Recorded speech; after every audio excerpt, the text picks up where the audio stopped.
더불어민주당 대선 예비후보 8명이 마지막 토론회를 마쳤는데요.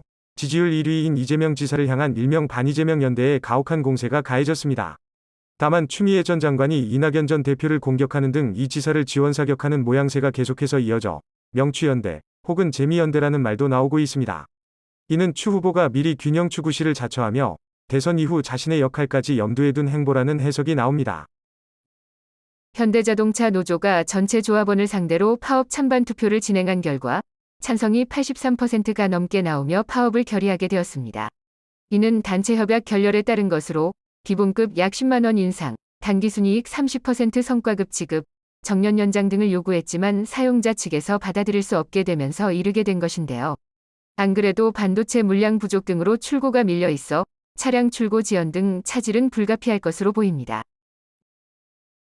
지난해 코로나19 국내 발생 이후 최다 1일 확진 기록을 갱신하면서 거리두기 4단계가 적용될 것으로 보이는데요. 오후 6시 이후엔 단 한 명만 만날 수 있는 등 사실상 오후 6시 통금, 인셈이라는 말들이 나오고 있습니다. 퇴근 후에는 그냥 최대한 외출하지 말고 집에 머물라는 취지인 건데요. 카톡 등에서 퍼지고 있는 문건에는 모임 제한은 토요일인 10일부터 시행되고 나머지 조치들은 12일부터 2주간 적용한다는 내용이 담겼습니다. 곳곳에 폭염특보가 발효 중인 가운데 습도가 높아서 불쾌지수가 높았는데 오늘도 어제만큼 후덥지근하겠습니다. 기온이 30도 안팎으로 오르겠고 장마가 남기고 간 습기 탓에 체감 온도는 31도 이상이겠습니다. 이번에도 국지적으로 매우 세찬 소나기가 예상되는데 일부 지역은 80mm 이상의 강수량을 기록하는 곳도 있겠습니다. 일부 지역은 열대야 현상도 나타나겠습니다. 작년 과기부 장관은 물론 정세균 총리 등도 국산 코로나 백신 나올 것이라며 장밋빛 전망을 내놓았었는데요. 1년이 지난 지금도 여전히 시중에서 사용하기까지는 문턱이 많이 남은 것으로 보입니다. 현재 국내 제약사들의 상황으로는 앞으로의 예산도 많이 들고 글로벌 제약사에 비하면 아직 한참 뒤처져 있다는 평가입니다.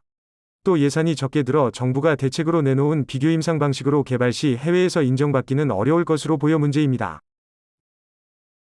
일본이 도쿄올림픽이 열리는 도쿄도 내 모든 경기장에서 무관중 경기를 치르기로 결정했습니다.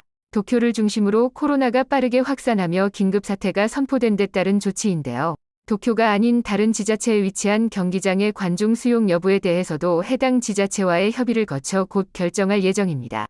참고로 대부분 경기장은 도쿄 등 수도권 4개 지역에 집중돼 있다고 합니다. 그럼 오늘도 좋은 하루 보내세요.